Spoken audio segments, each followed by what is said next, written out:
Baik, kita mulai ya Bu dari 843. Silakan.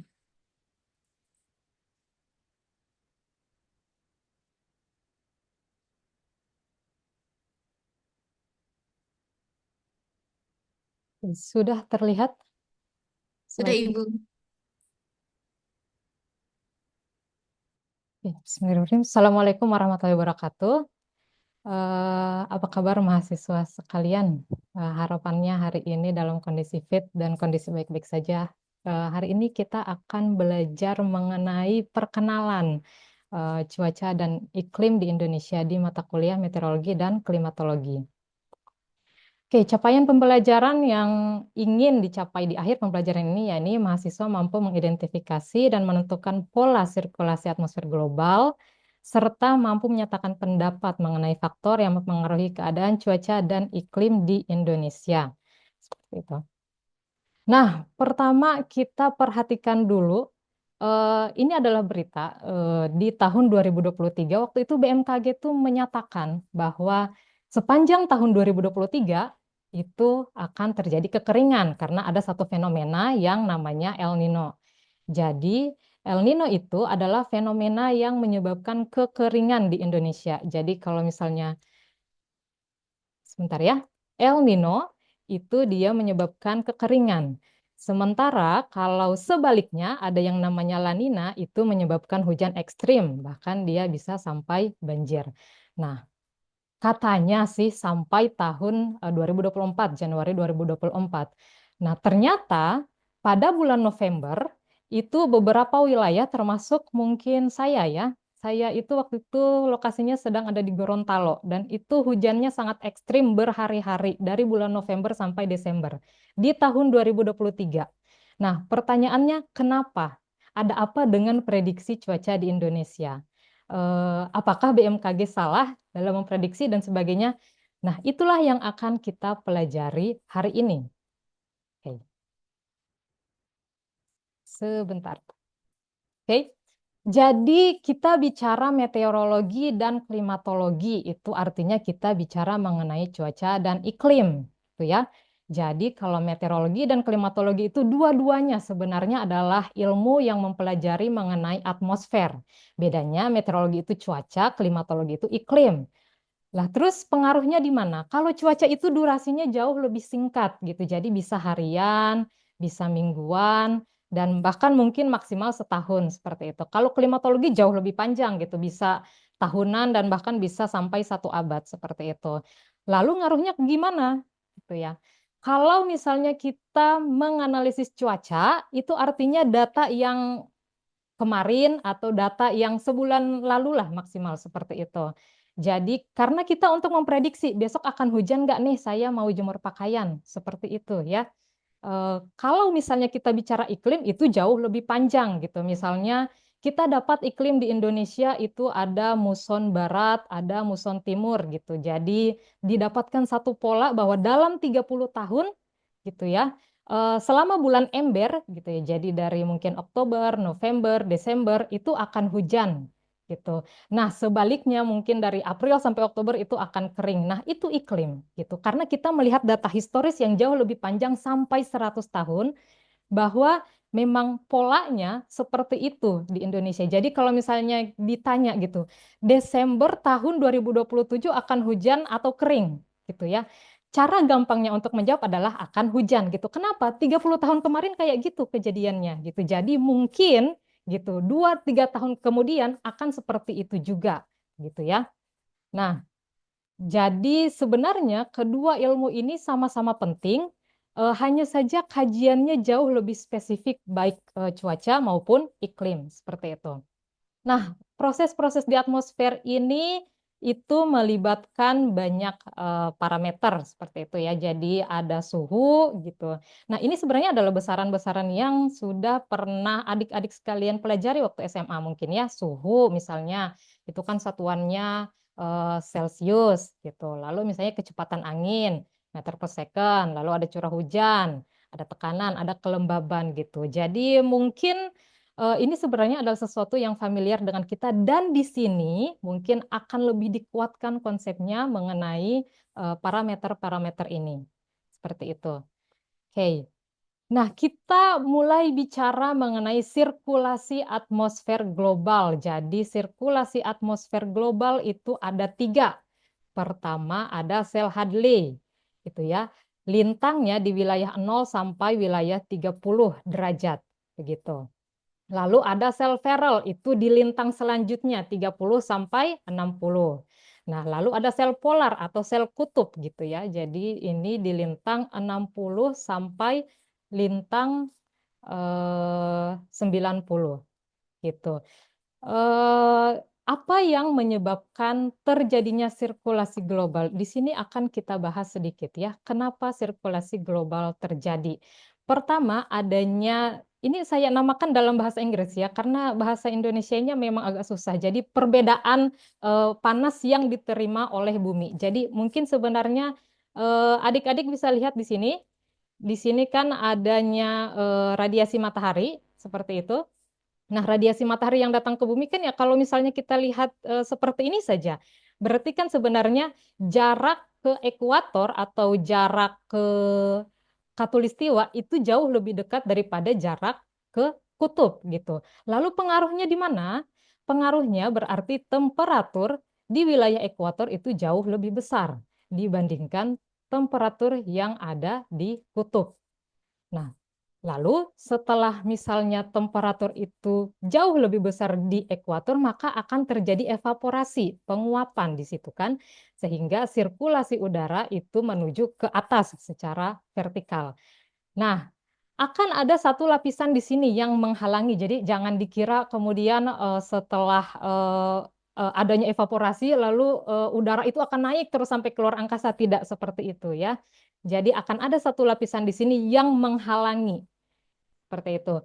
Nah, lapisan ini karena terhalang oleh satu lapisan di atmosfer, lalu dia mau tidak mau harus disebarkan, gitu ya, sehingga sirkulasi udara itu menuju antara ke utara ataupun ke selatan, seperti itu. Nah, di wilayah yang temperaturnya jauh lebih rendah dibandingkan ekuator, di situ massa udara akan berat lagi sehingga dia akan turun, gitu. Lalu setelah logikanya ya, setelah dia menabrak permukaan bumi, dia pun harus tetap dialirkan ke suatu wilayah. Seperti itu, ke utara ataupun ke selatan. Nah, pola seperti ini yang menyebabkan terjadinya sirkulasi secara vertikal di permukaan bumi. Oke, paham sampai sini? Ada pertanyaan? Tidak ada? Saya lanjut ya. Jadi, kalau misalnya kita lihat Eh, sebentar. Ya, kalau misalnya kita lihat kan di sini terbentuk ada 3 sel. Ada sel Hadley itu dari 0 sampai 30, lalu sel Ferrel itu dari 30 sampai 60, lalu ada sel polar dari 60 sampai 90. Nah, pertanyaannya gitu. Kalau misalnya dia hanya karena temperatur, ya, kalau misalnya dia hanya karena temperatur, seharusnya ketika ada sirkulasi ke atas, begitu ya, secara vertikal gitu, dia kemudian dialirkan ke arah polar gitu, ke arah kutub. Nah, lalu kan dia turun tuh di situ. Nah, dari kutub itu lalu dia dialirkan kembali ke ekuator. Harusnya satu saja, gitu kan? Kenapa harus ada 3? Seperti itu. Mungkin ada yang ingin berpendapat di sini, kenapa harus 3? Oke, ada yang ingin berpendapat? Tidak ada? Baiklah, saya lanjut ya. Eh, ada satu faktor lain yang namanya rotasi bumi. Jadi yang kita tahu bersama bahwa bumi itu kan berputar ya, dari barat ke timur, sehingga kita melihat matahari itu terbitnya dari timur ke barat. Oke, nah kalau kita berada di atas permukaan bumi, ya kita kan napak di bumi. Nah, itu sebenarnya tidak berpengaruh. Tapi bayangkan jika misalnya ada pesawat gitu. Ketika pesawat itu diterbangkan, misalnya saya sekarang dari Bengkulu, lalu mau ke Jakarta. Pesawat itu harus mengikuti rotasi bumi gitu, agar dia bisa sampai di Jakarta dengan tepat. Nah, ilustrasinya itu seperti yang gambar bagian kanan sini. Mohon maaf sebentar. Nah, ada satu benda sebenarnya dia bergerak lurus, tetapi ketika bidangnya berputar maka dia akan belok. Seperti itu. Nah, lalu pengaruhnya kemana? ketika dia berputar, maka jarak yang ditempuhnya kan lebih jauh sebenarnya, sehingga dia tidak mencapai jarak 90 derajat gitu. Jadi dari ekuator tidak bisa langsung sirkulasi itu ke kutub gitu. Terlalu jauh.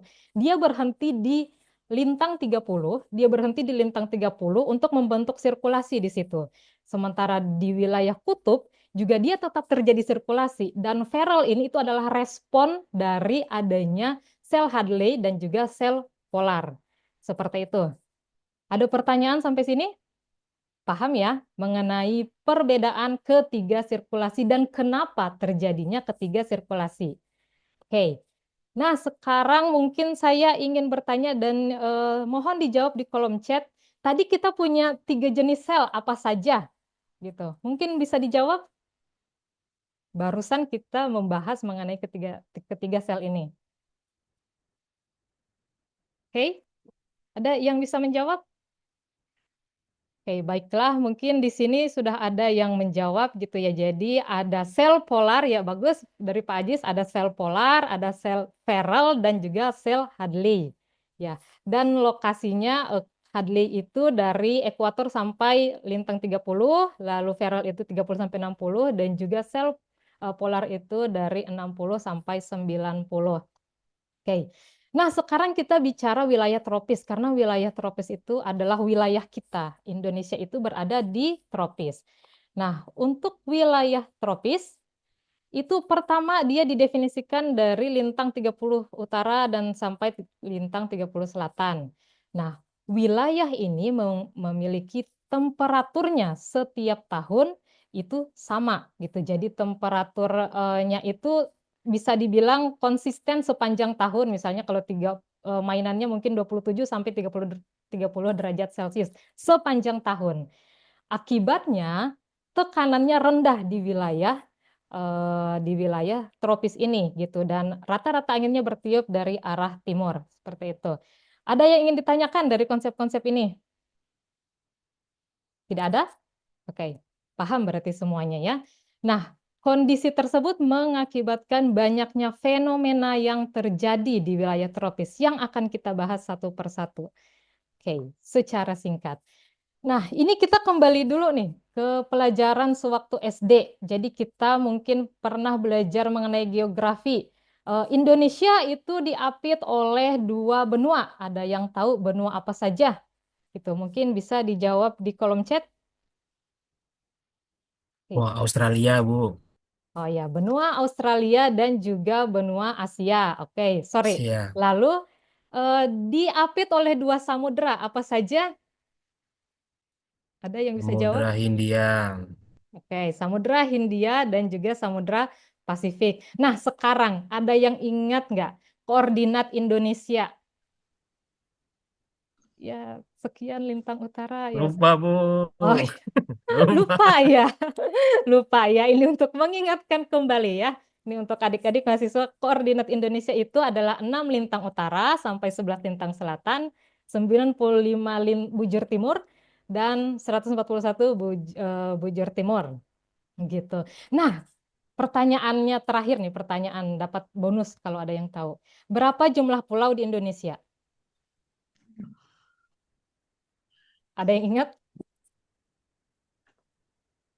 Oke, berhubung tidak ada yang ingat berarti saya anulir ya bonusnya. Oke, totalnya sekitar 18.000. Ini data dari Oh, selisih tadi, Bu. Saya 18.109. Oh, nggak eh, berani saya. oh gitu. Ya, ya, ya. Jadi totalnya sekitar 18.000. Nah, terus kenapa? Apa pengaruhnya kondisi geografi Indonesia ini dengan keadaan cuaca? Ini yang akan kita bahas. Pertama, karena kita berada di wilayah lintang nol, di wilayah Katulistiwa. Ada satu fenomena namanya IPCZ. Ya, fenomena ini kan tadi sudah dijelaskan bahwa di wilayah lintang nol itu terjadi evaporasi besar-besaran sehingga terjadi pembentukan awan di situ. Kalau ada awan berarti cenderung banyak hujan. Jadi di wilayah ekuator ini kita akan melihat banyaknya aktivitas konveksi, ya kalau bahasa meteorologinya aktivitas konveksi. Nah, di situ akan sering terjadi hujan. Seperti itu, karena kita berada di lintang nol. Lanjut, masing-masing wilayah itu sebenarnya punya sistem cuaca dan iklimnya sendiri gitu. Jadi karena kita diapit Asia dan diapit benua Australia, jadi kondisi cuaca di sana, cuaca dan iklim itu mempengaruhi juga wilayah Indonesia gitu. Jadi kalau misalnya di Asia itu lagi musimnya dingin di sana, nah itu juga berpengaruh sebenarnya ke wilayah Indonesia dan sebaliknya. Seperti itu. Dan bukan hanya daratannya, lautannya juga sama, punya sistem iklimnya sendiri. Tadi kita sudah bahas mengenai El Nino La Nina, itu ENSO. Kejadiannya di Samudra Pasifik. Di Samudra Hindia ada lagi kejadiannya, seperti itu. Nah, masing-masing cuaca dan iklim ini tuh saling berosilasi, istilahnya. Jadi saling bergantian. Jadi seperti halnya ya kita lihat kadang siang, kadang malam. Jadi kadang hujan, kadang kering seperti itu. Nah, masing-masing fenomena ini juga seperti itu gitu. Dan ternyata tidak hanya dari lokasinya saja gitu. Ada fenomena lain yang ini sebenarnya termasuk anomali, itu namanya MGO gitu ya. Fenomena ini sebenarnya itu adalah awan, dia tumbuh di sekitar wilayah ekuator dan dia berjalan ke arah timur gitu. Dari barat dia berjalan ke arah timur. Sampai sekarang masih dipertanyakan kenapa dia bisa berjalan ke arah timur dan sampai sekarang ya kita peneliti itu juga masih mencari tahu apa yang menyebabkan terjadinya MGO. Lalu kan tadi kita juga bahas tuh bahwa Indonesia punya 18.000 pulau. Artinya apa? Di situ banyak terjadinya angin darat dan angin laut gitu. Jadi banyak sekali terjadi evaporasi gitu ya di wilayah kepulauan seluruh Indonesia. Nah, Mas, seperti yang tadi sudah Ibu sampaikan ya, jadi begini, masing-masing wilayah itu memiliki sistem iklimnya sendiri, begitu.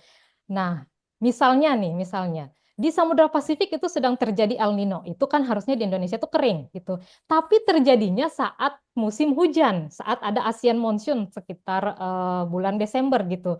Nah, kalau kejadiannya bertabrakan seperti itu kan kita tidak tahu gitu, mana yang lebih dominan gitu. Apakah hujannya atau kekeringannya? Nah, seperti itu. Nah, ada juga momennya ketika El Nino itu saat dia El Nino terjadi itu berarti kering, lalu terjadi saat monsun Asia misalnya di bulan Juni, Juli, Agustus. Itu kan sebenarnya juga mengakibatkan musim kering di Indonesia. Nah, kalau terjadinya bersamaan seperti itu, berarti ada wilayah yang ekstrimnya kering gitu. Dan sebaliknya saat La Nina di musim hujan, nah itu berarti ekstrim hujan gitu. Dia akan banyak wilayah yang banjir.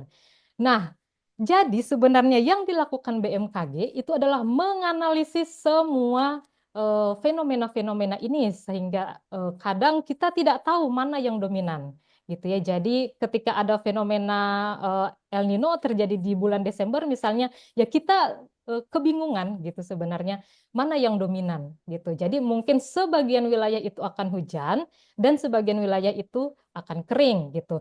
Nah, terkadang juga gitu ada momennya ketika ekstrim kering itu terjadi dan ekstrim hujan itu terjadi karena ada dua fenomena itu bergabung atau bersatu. Seperti itu. Oke, dari yang sudah Ibu jelaskan tadi, ada satu orang yang ingin menyimpulkan gitu. Jadi kenapa prediksi cuaca di Indonesia cenderung tidak konsisten? Ada satu orang yang ingin menyampaikan?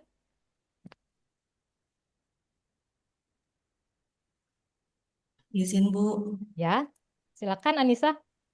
saya mencoba menjawab ya Bu. Ya. Em, yang saya tangkap itu karena adanya El Nino dan La Nina Bu. Kurang Ya. lebih seperti itu Bu. Apa betul Bu? Oke, El Nino mengakibatkan apa, Anissa? El Nino kekeringan Bu. Kalau La Nina itu hujan yang ekstrim. Oh, gitu. Ya, bagus jawabannya Nisa. Mungkin di sini ada Dian juga ingin menjawab. Silakan Dian. Iya, izin menjawab Ibu. Terima kasih kesempatannya. Mungkin karena memang posisi negara Indonesia yang kepulauan, ada diapit benua juga, diapit samudra juga, ada angin-angin juga yang banyak mempengaruhi sehingga menjadi prediksi cuacanya tidak konsisten, Bu. Ya, bagus. Terima kasih ya untuk Nisa dan Dian jawabannya sangat luar biasa gitu. Dan mungkin saya lengkapi sedikit. gitu ya. Jadi mungkin memprediksi cuaca di Indonesia itu ya harus mempertimbangkan semua faktor tadi ya, semua faktor fenomena tadi. Jadi ketika dibilang kenapa tetap hujan gitu kan, padahal El Nino itu terjadi gitu. Faktanya El Nino itu tetap terjadi sepanjang tahun 2023. Hanya masalahnya ada fenomena lain yang menghambat El Nino itu terjadi sehingga BMKG juga ya tidak bisa menyimpulkan mana yang lebih dominan sebenarnya. Tergantung cuaca, suka-suka Tuhan gitu kan, yang mana yang lebih dominan. Seperti itu. Tapi El Nino-nya terjadi dan memang El Nino menyebabkan kekeringan. Oke, terima kasih untuk jawabannya yang luar biasa dan saya yakin juga yang lain belajar sesuatu dari apa yang telah Ibu sampaikan hari ini ya. Eh, Sedikit kita bahas mengenai observasi spasial. Jadi ini di sini ada data satelit. Nanti adik-adik sekalian bisa membuka Ibu datanya. Siti, mohon maaf waktunya sudah habis. Oh begitu, ya. Terima kasih. Ya mungkin sedikit mengenai tugas seperti itu. Tapi, nah jadi boleh saya tambahkan sedikit mungkin kurang lebih 3 menit. Oke. Baik, jadi di sini kita lihat berdasarkan data. Waktunya sudah habis, Bu Siti. Oh gitu, ya. Ya. Baiklah, terima kasih. Assalamualaikum warahmatullahi wabarakatuh. Saya akhiri. Terima kasih. Assalamualaikum warahmatullahi wabarakatuh. Waalaikumsalam Waalaikumsalam warahmatullahi warahmatullahi wabarakatuh. wabarakatuh. Terima kasih Bu Siti. Sekarang kita beralih ke Pak Dr. Nurmansyah. Silakan Ya, Bapak atas terima komentar dan kasih masukannya. ya Bu Dr. Etis Sumandi. Ya, berikan tepuk tangan meriah Bapak Ibu untuk Bu Siti Hairunisa Nurfa. Ya, sebelum saya berikan masukan, saya persilakan kepada Pak Abdul Aziz memberikan komentar. Silakan Pak Abdul Aziz. Waduh, baik Pak Nur. Ini agak sulit ya, tapi Bu Nisa luar biasa. Kalau saya bilang kapasitas cerdas, beliau cerdas. Cuman Bu Nisa kurang confident aja, karena ada kata-kata mungkin, mungkin dan mungkin. Padahal aura Bu Nisa itu aura positif. Saya jadi senang IPA tadi, padahal saya anak IPS murni padahal. Gitu Pak Noe. Kurang confident Bu Nisa, karena banyak kata mungkin di depannya tadi. Boleh saya jawab? Itu Pak. Ya, karena Iya. kebetulan saya orang sains, kita tidak bicara 100%. Kita paling maksimal 95%. Jadi banyak. Oh gitu ya. Ya. Baik-baik Bu Nisa, mohon maaf Bu Nisa. Gak apa-apa, terima kasih masukannya. Terima kasih. Oke, baik ya. Terima kasih Pak Abdul Aziz ya. Ya, itu Bu Siti ya diterima ya. Ya, sangat Ya, baik kalau sekali masukannya. ya memang kata-kata mungkin itu kalau bisa dihindari sebagai dosen ya. Mungkin dalam hal-hal tertentu boleh lah mungkin. Oke, untuk Bu Siti Herunisa. Ini saya hampir sama dengan Bu Sarah nih komentar saya. Saya yakin paham ya yang saya maksud ya Bu Sarah Ya. kan. Jadi Ibu asik, ya inilah metode ceramah balik-balik, bukan metode case method. Jadi bisa jadi karena Ibu ini mencontoh dosen Ibu ya. Mencontoh gaya-gaya dosen Ibu mengajar. Secara kualitas tidak diragukan lagi lah kata Pak Aziz tadi. Ibu sudah mumpuni lah penguasaan materi sudah dikuasai. Tetapi yang pintar nanti hanya Ibu gitu. Mahasiswanya nggak pintar. Yang diharapkan itu kita harus transfer knowledge, transfer pengetahuan. Transfer pengetahuan karena mahasiswa ini, ya mahasiswa kita ini andragogi ya, pembelajarannya andragogi. Mungkin sudah disampaikan oleh Prof. Sudarwandani. Jadi andragogi itu pembelajaran orang dewasa. Jadi pembelajaran orang dewasa itu diusahakan mahasiswa itu jangan terlalu banyak diceramahi gitu. Biar mereka mengalami sendiri. Mengalami lewat apa? Pertama membaca dulu. Jadi diminta membaca dulu di awal. Ya. Hanya di kegiatan pendahuluan kembali ke pendahuluan lupa ibu dari berdoa bersama lupa gitu ya. Mengecek kehadiran fisik fisikis lupa. Kayaknya udah mau langsung materi aja nih. Udah nggak sabar ya. Sabar untuk menyampaikan materi. Materi ibu menarik, sangat menarik. Saya aja menyimak gitu materi ibu. Cuma pengetahuan saja akhirnya kan. Jadi memperoleh pengetahuan. Harapannya nanti tadi kan sub CPMK-nya sampai mampu apa namanya mengidentifikasi plus menentukan gitu kan. Nah, ini berat ini. Mengidentifikasi plus menentukan. Sub CPMK-nya sudah disampaikan. Harapannya sebelum sub CPMK hadirkan audio visual ya Bu. Sosok inspiratif. Ini mohon maaf ya Bapak Ibu. Ini sosok inspiratif itu perlu dalam hidup kita, terutama untuk mahasiswa. Mahasiswa itu butuh sosok inspiratif. Kalau kita sudah berhasil boleh menyampaikan sosok kita juga nggak apa-apa sebenarnya. Kalau kita sudah berhasil kan di bidang yang akan kita ajarkan. Tapi kalau belum, sampaikan sosok-sosok profil lulusan yang sudah berhasil di bidang tadi meteorologi dan klimatologi, Bu. Siapa misalnya pakar-pakar meteorologi misalnya kan? Itu cari aja di YouTube ya. Kalau nggak bisa cari di YouTube, Ibu buat menggunakan video animasi lah. Mungkin Pak Eko kemarin sudah mengajarkan ya, misalnya bagaimana membuat video animasi. Kan banyak video-video animasi yang bisa dibuat ya, menghadirkan sosok. Bahkan menggunakan AI juga bisa ya. Tapi AI-nya yang berbayar ya. Baru masuk anak-anak kalau ingin menjadi sosok seperti A gitu, yang pakar dalam mengidentifikasi pola sirkulasi atmosfer ya, terutama dalam dalam ilmu meteorologi dan klimatologi, dan bisa menghadapi misalnya sekarang yang kita hadapi El Nino bahkan La Nino gitu ya. Nah, hari ini kita akan mempelajari ini lewat sub CPMK apa. Itu penting Bapak Ibu ya. Itu pembelajaran bermakna agar mahasiswa paham gitu. Walaupun tadi Bu Siti udah bagus sebenarnya di awal tadi menyampaikan satu kasus ya. Satu kasus tentang El Nino, tapi tidak menghadirkan sosok inspiratifnya gitu.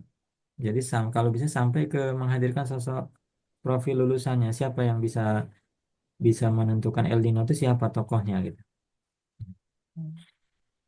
Karena kita tuh apa, pembelajaran bermakna tuh agar mahasiswa tahu, oh saya nanti ketika menjadi sosok seperti ini gitu kan, oh materi ini yang akan digunakan ketika saya menjadi seorang apa nanti Bu?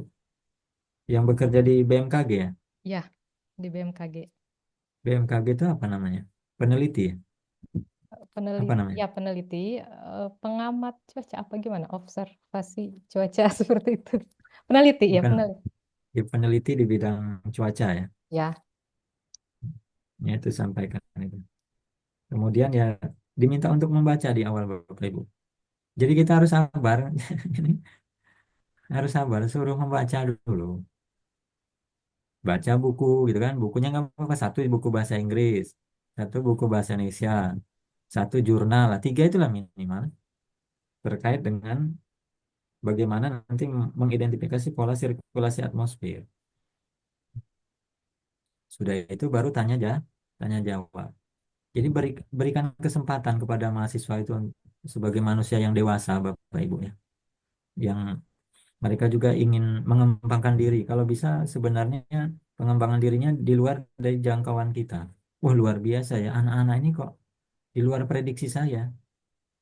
Karena mungkin kita kurang percaya kepada anak-anak kita. Nah, kepercayaan diri itu kalau bisa tadi diberikan beberapa sumber referensi. Itu memang di pertemuan pertama itu harus dikuatkan RPS-nya itu, anak-anak nanti referensi utamanya harus beli ya gitu.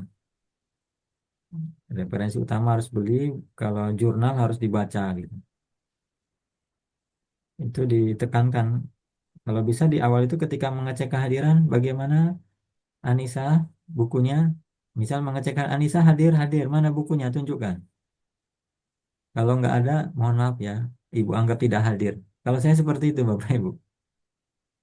Itu penting Bapak Ibu. Jadi isi otak mahasiswa itu kalau nggak punya buku nggak akan ada. Kalau hanya dari dosen saja, itu 10 menit lupa Bapak, hanya mendengarkan tuh ya. Kalau mendengarkan itu 10 menit lupa. Jadi usahakan harus punya buku. Kalau udah punya buku, asik kita nanti tinggal berdebat kan dengan mahasiswa. Yang hebat itu bahkan kita kalah debat dengan mahasiswa gitu. Itu berarti kita menjadi dosen yang bisa berhasil mengantarkan mahasiswa bahkan levelnya lebih dari kita gitu. Harapannya seperti itu Bapak Ibu. Tapi harus menyajikan berbagai jenis sumber referensi yang dibaca oleh mereka. Sampai ke analisis kasusnya belum terlihat tadi. Ya, pembentukan kelompok, analis kasus. Karena terlupa karena ceramah nih Bu Etis nih. Di bagian Kembali akhir lagi. tadi sebenarnya ada. Nah iya lupa. Seharusnya itu yang diperpanjang Bapak Ibu. Saya harapan saya setelah ini itu yang ditonjolkan. Ceramahnya dikit aja, 3 menit aja udah. Anak-anak misalnya, meteorologi ini, El ini, gitu. Cuma sampaikan juga sumber referensi yang Ibu tadi beberapa tidak ada sumber referensinya. Di materi-materi Ibu ya, materi Ibu itu cantumkan sumber referensinya, Bu. Boleh izin bertanya, apakah Ya, harus di layarnya atau kan di bagian, layar, oh di di layar Bu. layarnya ya. Ya, buka kurung gitu, seperti orang mengutip ya. Ya. Sebenarnya referensinya ada Kalau tapi di gambar, kalau Hmm. gambar nggak apa-apa, cantumkan gambar di bawahnya, buka kurung dari mana. Itu mengajarkan mahasiswa untuk ilmiah, berpikir ilmiah. Nanti ketika mereka menulis pun, kalau buat latar belakang itu langsung dicantumkan paragraf pertama. Oh ini menurut siapa gitu kan? Ya, boleh Itu izin menjawab mengajarkan. dulu. Ya, gimana Bu? Sebenarnya saya ada kalau slide itu eh, ada di bagian komentarnya. Mungkin boleh saya tunjukkan di bagian komentar itu ada. eh Sebentar ya. Ini jika di stop slide show-nya sebentar. Nah, ini di bagian komentar ini sebenarnya ada, misalnya di atas ini. Cuman ya memang tidak muat saja. Mohon maaf. Oh, di bawah ya. Ya, di bawah sininya nih seperti ini. Setiap Oh gitu. ininya ada ya. Oke, Nah, ini nggak ada. usah. Ya, ini lebih bagus kalau lengkap seperti ini ya. Tapi usahakan kalau kalau dari buku ya dilengkapi seperti penulisan buku. Jadi referensi itu usahakan seperti menulis referensi. Minimal buka kurung gitu aja kan, buka misalnya menurut siapa namanya penulisnya ya. Penulisnya apa tahun berapa itu aja. Nanti rangkumannya ada daftar pustaka di akhir gitu aja. Tidak harus seperti ini ya. Setiap ininya. Nanti habis untuk slide-nya saya menutupi slide jadi kan akhirnya tidak ini terbaca karena di bagian bawah kan. Ya, betul. Ya. Baik, saya kira itu Bu ya. Ya, Selebihnya hampir sama tadi dengan Bu Sarah masukannya. ya, baik. Ya, Terima semangat terus kasih Bu atas Siti. ya, terima kasih Kalau atas segala kemampuan masukannya. presentasinya udah bagus ya, Bu. Udah sangat luar biasa. Udah jadi narasumber seminar nasional udah cocok ini. Masya Allah ya. Terima kasih atas segala masukannya. Ya. Ya, saya kembalikan ke Bu Etis. Baik, Pak Noe, terima kasih atas masukannya dan juga Ibu Siti. Selanjutnya